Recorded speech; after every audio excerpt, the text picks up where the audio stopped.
الحمد لله نحمده ونستعينه ونستغفره ونؤمن به ونتوكل عليه ونعوذ بالله من شرور أنفسنا ومن سيئات أعمالنا من يهده الله فلا مضل له ومن يضلله فلا هادي له ونشهد أن لا إله إلا الله وحده لا شريك له ونشهد أن سيدنا ونبينا ومولانا محمدا عبده ورسوله صلى الله تعالى عليه وعلى آله وأصحابه وبارك وسلم تسليما كثيرا كثيرا أما بعد.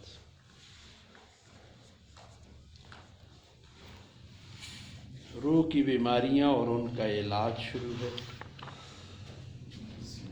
اور ان میں سے گناہوں کی بیماری اور اس کا علاج چل رہا ہے۔ گزشتہ 2-3 مجلسوں میں آپ نے سابقہ گناہوں کو یاد کرنے کی حقیقت کے بارے میں کچھ سنا تھا۔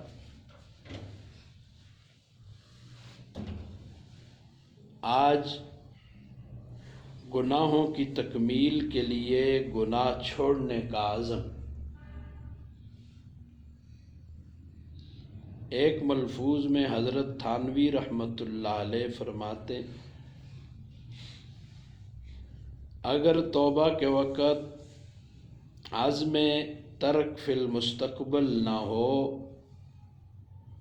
تو عزم عمل فی المستقبل بھی نہ ہو، بلکہ عزم عمل سے ذہن خالی ہو۔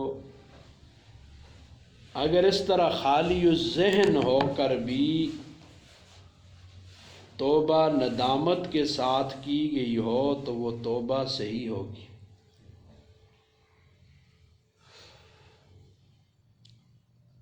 اس ملفوظ میں حضرت والا نے مختصر لفظوں میں بہت بڑا مضمون بیان فرمایا، جس میں ہم جیسے کمزوروں کے لیے بڑی تسلی کا سامان ہے۔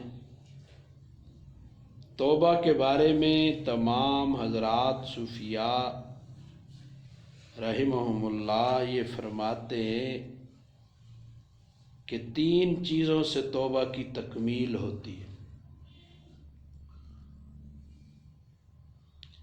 بالفاظ دیگر ان کو شرائط توبہ بھی کہہ سکتے ہیں۔ پہلی چیز یہ ہے کہ جو گناہ سرزد ہوا ہے دل سے اس پر ندامت اور شرمندگی ہو کہ مجھ سے یہ غلطی ہو گئی۔ نمبر 2، اس گناہ کو فوراً چھوڑ دے۔ مثلا ایک شخص نے جھوٹ بولا، اب اس جھوٹ سے توبہ کرنا چاہتا ہے تو پہلے ندامت پیدا کرے کہ مجھ سے یہ کیسی غلطی ہو گئی کہ میں نے یہ جھوٹ بول دیا، اور پھر فوراً جھوٹ بولنا چھوڑ دے۔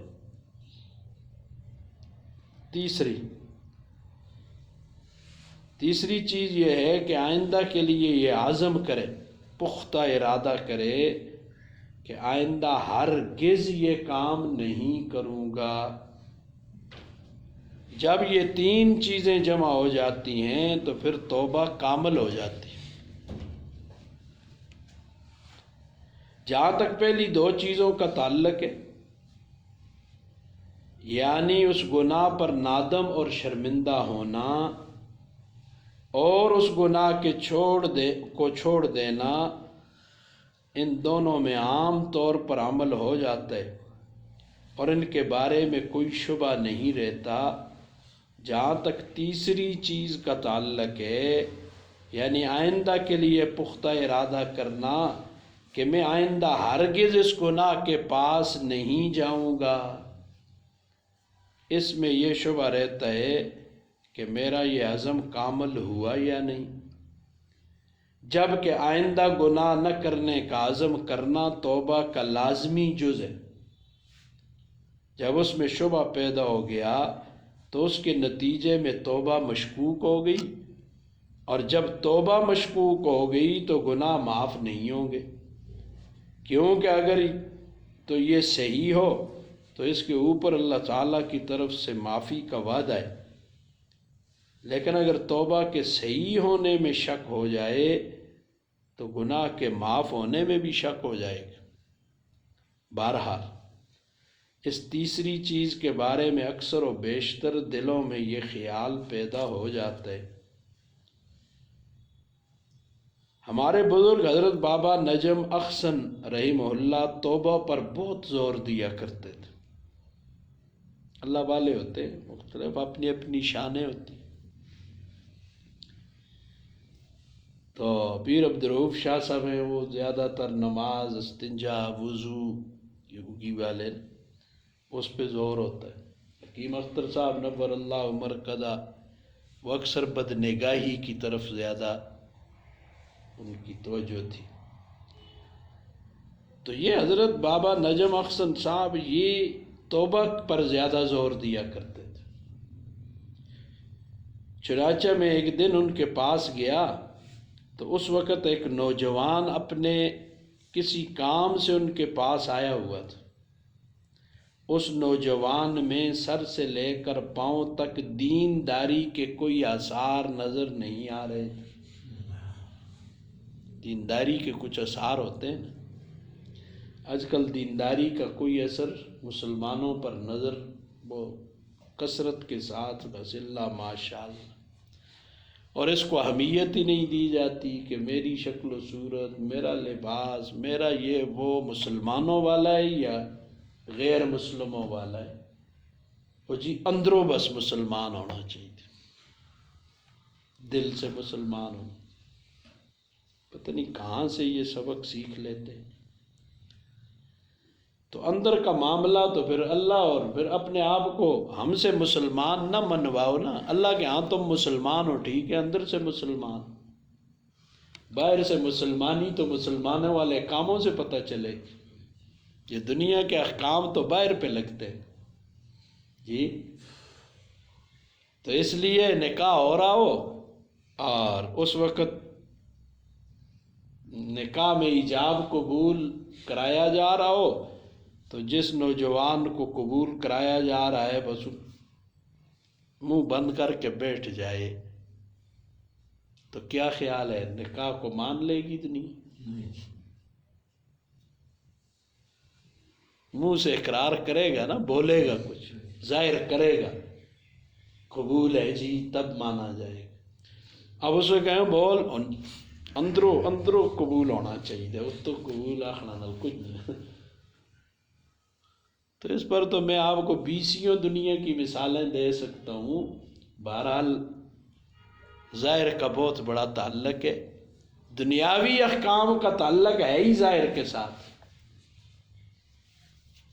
وہ اللہ ہے، اللہ وہ باطن کے معاملات اللہ کے ساتھ متعلق ہے۔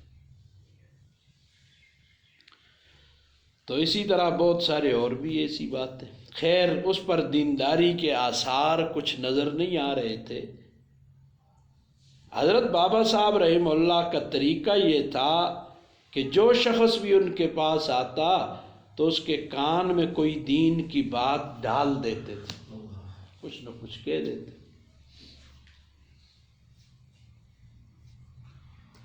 چاہے وہ کسی بھی مقصد سے آیا ہو۔ لہذا جب وہ نوجوان واپس جانے لگا تو آپ نے اس سے فرمایا بیٹا ایک بات سنتے جاؤ،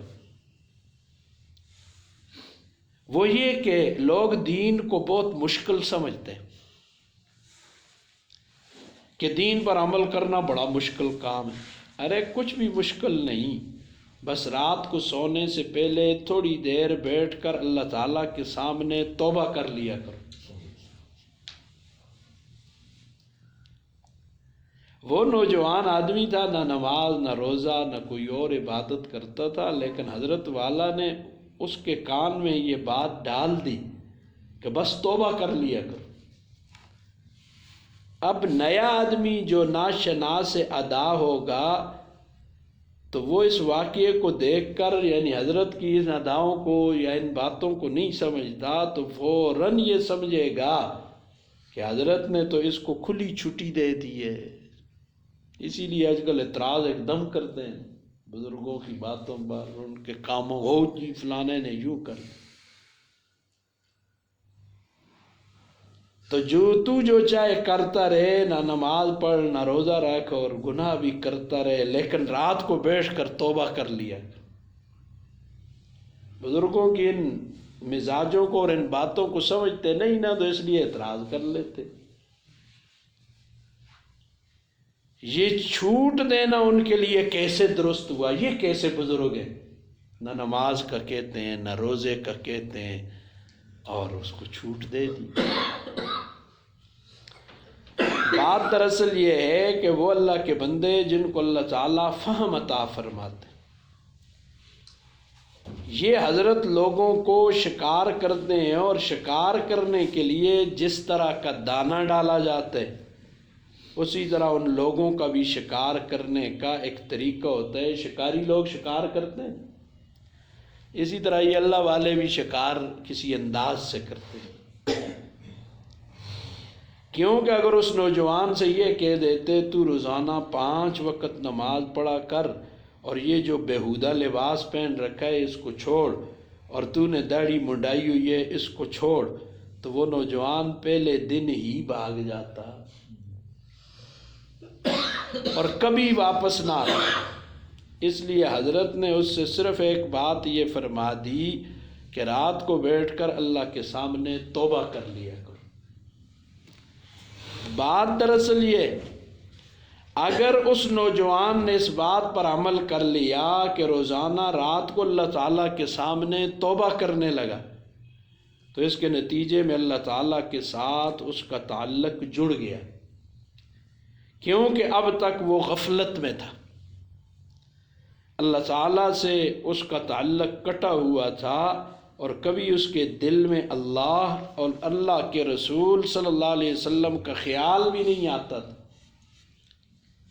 اب جس وقت توبہ کرے گا تو ایک لمحہ کے لیے وہ اللہ تعالیٰ سے تعلق جوڑے گا، اور جب روزانہ اس پر عمل کرے گا تو یہ ممکن نہیں کہ اللہ تعالیٰ اس کو اپنی طرف نہ کھینچ لیں، کیونکہ قرآن کریم میں اللہ تعالیٰ کا ارشاد ہے اللہ یجتبی الیہ من یشاء ویہدی الیہ من ینیب۔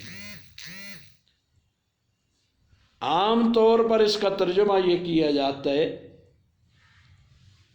کہ اللہ تعالیٰ اپنے بندوں میں سے جس کو چاہتا ہے اپنی طرف کھینچ لیتا ہے اور منتخب کر لیتا ہے، یعنی اللہ تعالیٰ نے جس بندے کے بارے میں ارادہ فرما لیا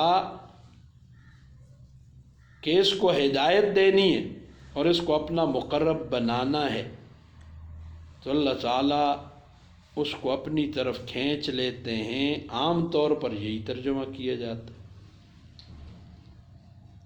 لیکن ہمارے حضرت ڈاکٹر عبدالقی صاحب رحمہ اللہ یہ فرمایا کرتے تھے کہ عربی جاننے والوں سے پوچھو تو وہ بتائیں گے کہ اس آیت کا ترجمہ یہ بھی ہو سکتا ہے کہ اللہ تعالیٰ اس شخص کو اپنی طرف کھینچ لیتا ہے جو یہ چاہتا ہے کہ مجھے کھینچ لیا جائے،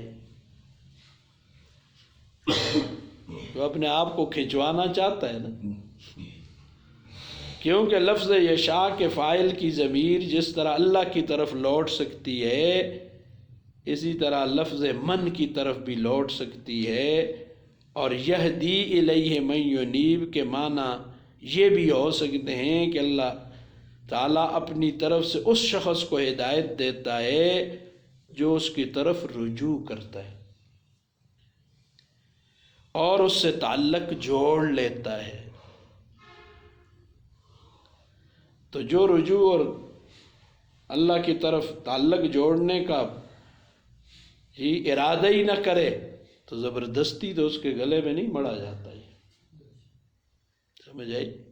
ہم مجبور محض تھوڑے ہی ہیں، ہمیں تو اللہ نے کسی قدر اختیار دے دیا ہے، لہذا اپنے اس اختیار کو استعمال کرتے ہوئے ہم اللہ کی فرمان برداری کی راہ پکڑیں یا اللہ کی نافرمانی کی راہ پکڑیں، اس نے دونوں کھول دیے۔ ہاں جو اللہ کی طرف جانا چاہتا ہے تو اللہ تعالیٰ اسے راستہ پھر بتا بھی دیتے ہیں، اپنی طرف کھینچ بھی لیتے ہیں۔ لہٰذا جب ایک بندے نے اللہ تعالیٰ کے ساتھ تعلق جوڑ لیا، چاہے تھوڑی دیر کے لیے تعلق جوڑا ہو، اور کہا کہ یا اللہ میں توبہ کرتا ہوں اور اے اللہ مجھے اپنی طرف کھینچ لیجئے، تو ایسے شخص کو اللہ تعالیٰ کھینچ ہی لیں گے۔ اسی لیے بزرگان دین حضرت ڈاکٹر صاحب ہی غالباً فرمایا کرتے تھے کہ اللہ سے باتیں کیا کرو نا، باتیں، یا اللہ مجھے ہدایت دے دے، یا اللہ مجھ سے یہ گناہ چھڑا دے، نہیں چھڑانا تو قیامتی کو پکڑ بھی میرا مواخذہ بھی نہ کرنا، میری پکڑ بھی نہ کرنا، کم از کم مانگے تو صحیح آدمی۔ کل قیامت کو اگر اللہ بچائے کوئی ایسی صورت ہوئی تو ہم اللہ تعالیٰ سے یہ کہہ سکیں گے نا، یا اللہ میں نے تو کہا تھا مجھے اس سے بچا، میں تو خود کمزور تھا، میرے تو 4 دشمن تھے، میں تو بچ نہیں سکتا تھا، آپ سے درخواست کی تھی مجھے بچا لیں اس سے، تو جو درخواست ہی نہیں کرتا تو کیا پیش کرے گا؟ اللہ اکبر۔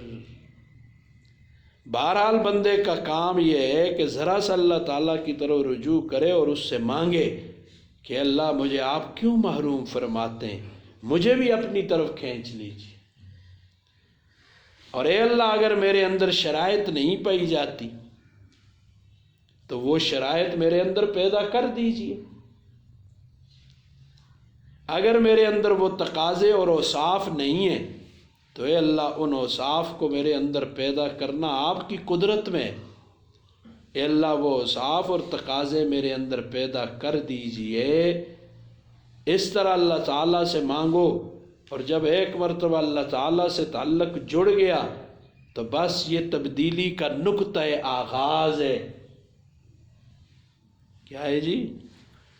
اب جو شخص غفلت میں زندگی گزار رہا ہے اس کو نہ تو اللہ تعالیٰ کا خیال اور نہ رسول اللہ صلی اللہ علیہ وسلم کا خیال۔ کیا مطلب اللہ کا خیال؟ یعنی اللہ تعالیٰ کے احکامات کی اسے پرواہ ہی نہیں کہ کون سا کام میں نے کرنا ہے اور کس کام سے بچنا ہے۔ رسول اللہ صلی اللہ علیہ وسلم کا خیال نہیں، نہ نماز کا خیال، نہ روزے کا خیال، نہ آخرت کا خیال، نہ دین کا خیال۔ اس شخص کو حضرت نے یہ فرما دیا کہ تو رات کو بیٹھ کر توبہ کر لیا کر۔ اگر اس شخص نے اس پر عمل کر لیا ہوگا تو یہ ممکن نہیں ہے کہ وہ شخص واپس نہ آیا ہو اور دین کی طرف نہ آیا ہو۔ بہرحال دوسروں کی اصلاح کے لیے بزرگ یہ طریقے اختیار کرتے ہیں۔ اس طرح حضرت بابا صاحب نے اس نوجوان کے کان میں یہ بات ڈال دی اور وہ چلا گیا۔ میں نے حضرت بابا صاحب سے عرض کیا کہ حضرت میرے دل میں توبہ کے بارے میں یہ اشکال رہتا ہے کہ میں نے توبہ کر لی لیکن کیا پتہ وہ توبہ صحیح ہوئی یا نہیں ہوئی، کیونکہ یہ معلوم نہیں ہوتا کہ گناہ چھوڑنے کا جو عزم کیا ہے وہ پختہ ہوا یا نہیں ہوا، اس کا اطمینان نہیں ہوتا۔ اللہ تعالیٰ سے یہ تو کہہ دیا کہ اللہ مجھ سے گناہ سرزد ہو گیا، میں آپ سے معافی مانگتا ہوں، اے اللہ مجھے معاف فرما دیجئے، اور وقتی طور پر اس گناہ کو چھوڑ بھی دیا، لیکن آئندہ ساری عمر کبھی اس گناہ کے پاس نہیں جاؤں گا۔ یہ عزم پکا ہوا یا نہیں، اس کا اطمینان نہیں ہوتا، اور یہ عزم توبہ کی تیسری شرط ہے۔ جب اس شرط کے پائے جانے میں شبہ ہوتا ہے تو توبہ کے درست ہونے میں بھی شبہ رہتا ہے کہ یہ توبہ درست ہوئی یا نہیں۔ حضرت بابا نجم احسن صاحب رحمۃ اللہ علیہ نے، حضرت مفتی صاحب فرماتے ہیں، میری بات سن کر فرمایا، ارے بھائی تم نے اپنے ذہن میں عزم کا بہت لمبا چوڑا معیار قائم کر رکھا ہے۔ ارے بھائی، عزم کے معنی یہ ہیں کہ اپنی طرف سے ارادہ کر لو کہ میں یہ کام دوبارہ نہیں کروں گا، بس۔ پھر اگر دل میں یہ وسوسے، خدشات اور اندیشے آ رہے ہیں کہ معلوم نہیں میں اس عزم پر ثابت قدم رہوں گا یا نہیں، میں اس عزم کو پورا کر سکوں گا یا نہیں، یہ اندیشہ اور وسوسے عزم کی صحت کے منافی نہیں ہیں۔ مثلا اپنی طرف سے یہ عزم کر لیا کہ یا اللہ اب میں جھوٹ نہیں بولوں، اب غیبت نہیں کروں گا، اب اپنی نگاہ غلط جگہ پر نہیں اٹھاؤں گا۔ اب اس عزم کے بعد دل میں یہ وسوسہ آ رہا ہے کہ پتہ نہیں میں اس عزم کو قائم رکھ سکوں گا یا نہیں، اس عزم پر قائم رہ سکوں گا یا نہیں، تو اس وسوسے کو آنے دو، کیونکہ یہ وسوسہ عزم کے مکمل ہونے میں مانے نہیں۔ بس عزم مکمل ہو گیا، پھر اللہ تعالیٰ سے کہہ دو یا اللہ میں نے تو اپنی طرف سے عزم کر لیا۔ کیا کر لیا؟ عزم۔ لیکن میری سمجھ میں نہیں آ رہا ہے میں اس عزم پر کیسے قائم رہوں گا۔ بندہ ہوں نا، عاجز ہوں۔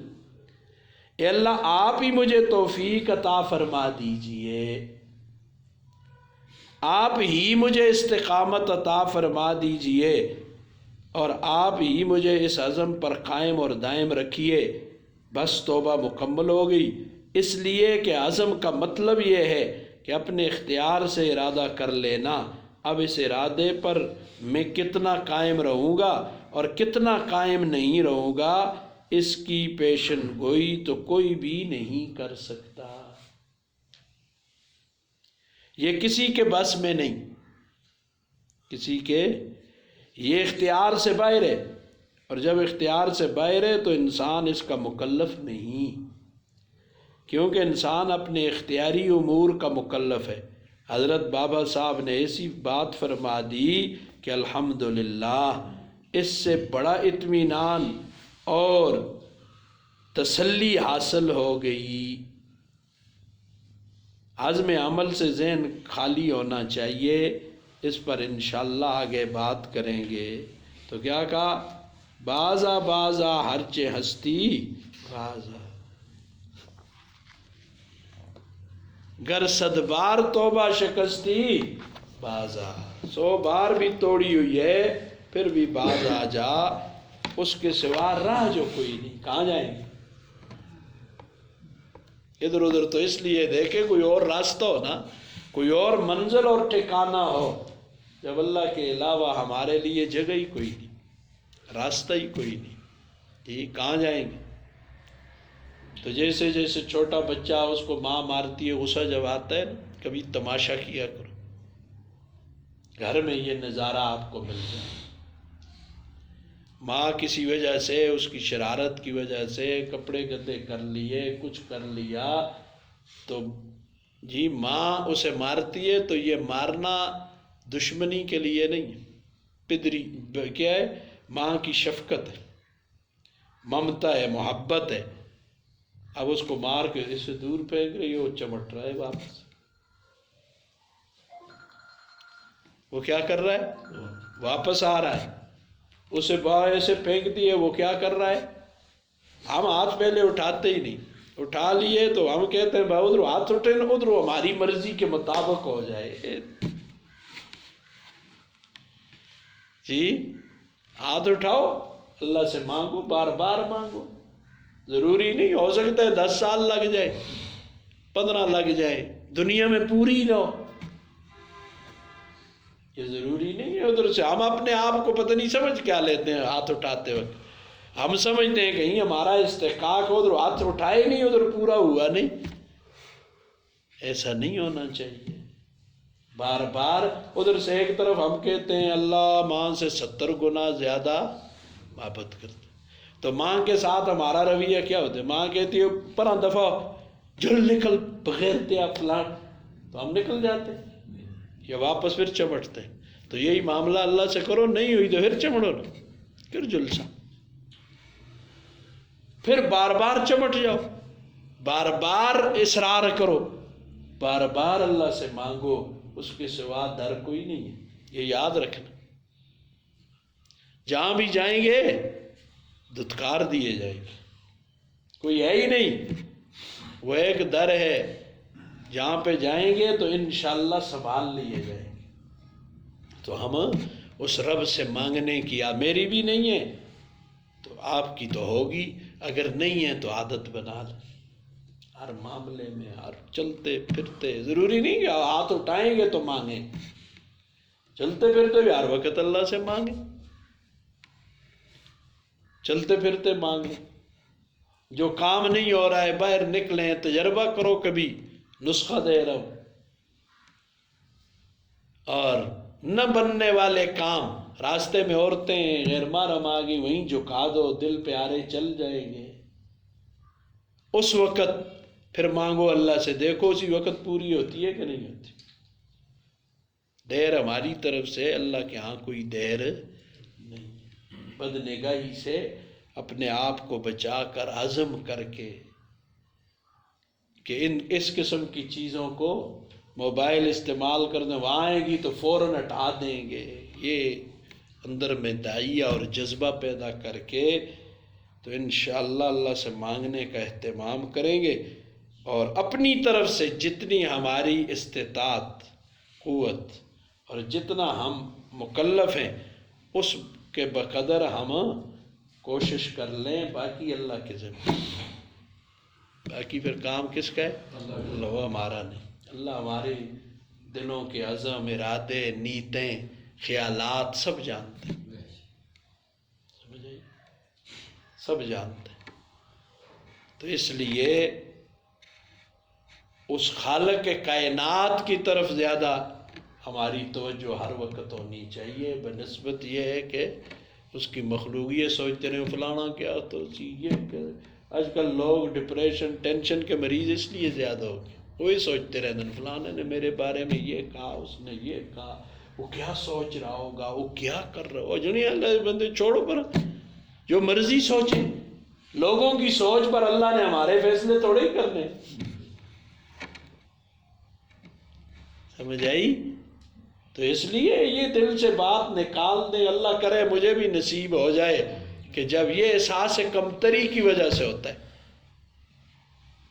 ایک ہی اخصیت ہو کہ اپنا کام کریں، ہم قرآن کوشش کریں، قرآن حدیث سے باہر شریعت کی جو راستے اللہ رسول نے بتائے اس سے ادھر ادھر نہ ہو۔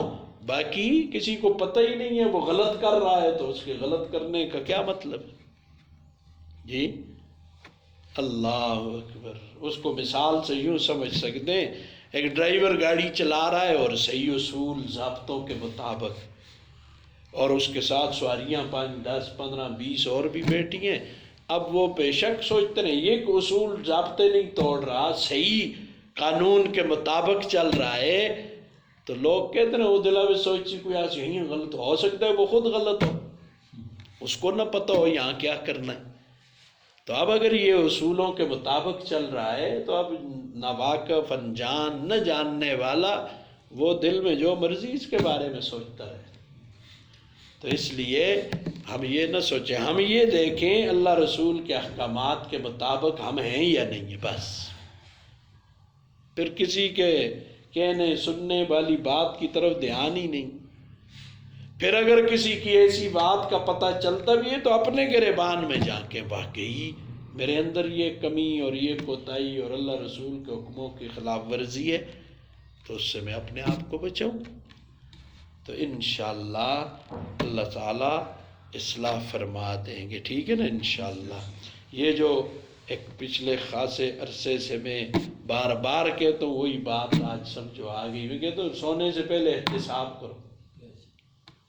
احتساب یہی ہے، اپنا محاسبہ کرو، سونے سے پہلے محاسبہ ہے، ایک کم کتنے میں نے صبح سے اب تک رات تک یہ کیا ہے، ان میں سے کون سا صحیح کیا ہے، کون سا غلط کیا ہے، قرآن کے مطابق کون سا ہے، قرآن کے خلاف کون سا ہے، تو پھر کوئی انگلی نہیں اٹھائے گا نا۔ ہم اپنے اوپر خود جب انگلیاں اٹھانی شروع کر دیں گے تو پھر کوئی ہم پہ انگلی نہیں اٹھائے گا۔ ہم اپنی اوپر انگلیاں نہیں اٹھائیں گے، اپنی اصلاح کی کوشش نہیں کریں گے، ساری دنیا ہم پہ انگلیاں اٹھائے گی۔ اللہ تعالیٰ عمل کی توفیق عطا فرمائے۔